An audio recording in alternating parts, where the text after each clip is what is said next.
President Trump will meet with Venezuelan opposition leader María Corina Machado, and he hasn't backed her, though, to lead the country.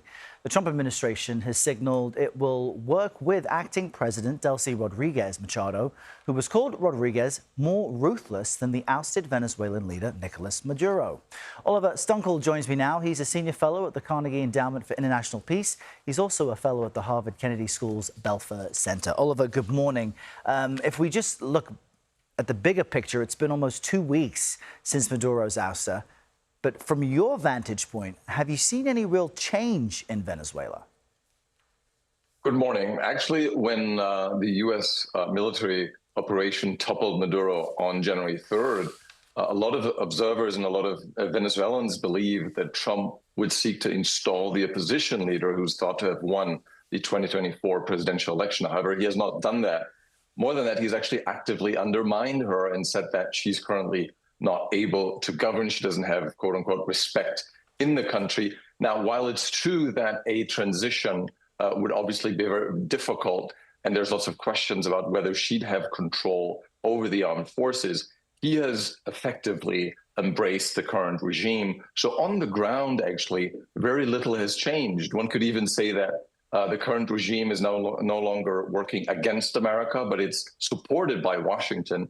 And for now, actually, even though there have been some symbolic prisoner releases, the Maduro regime, or the remnants of it, now under the leadership of Delcy Rodriguez, is very much in control. So then how much change can really be brought to the country? President Trump says he wants to remake the politics of Venezuela, but how would that work with the opposition leader ousted and Maduro's former VP leading the country? How much is really different today?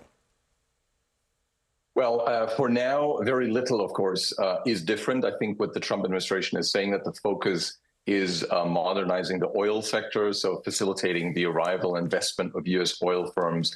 After all, Venezuela does have the largest proven oil reserves in the world. Now, it's totally unclear whether at some point the United States would be willing to pressure the current regime to being open for some kind of transition. After all, the elites which benefit from the status quo have little interest in doing so. And I think that Trump, for now at least, is unwilling to engage in a very, very difficult process of overseeing a political transition, which of course involves all sorts of difficult issues, transitional justice, putting pressure on the armed forces.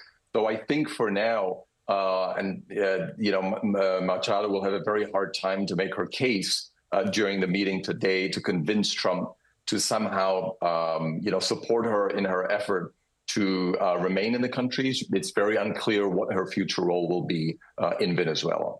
And the administration says it has already made a sale of Venezuelan oil, so it's already making progress on that front as the political picture appears somewhat unclear. Oliver Stunkel, thanks for joining us and giving us some insight this morning.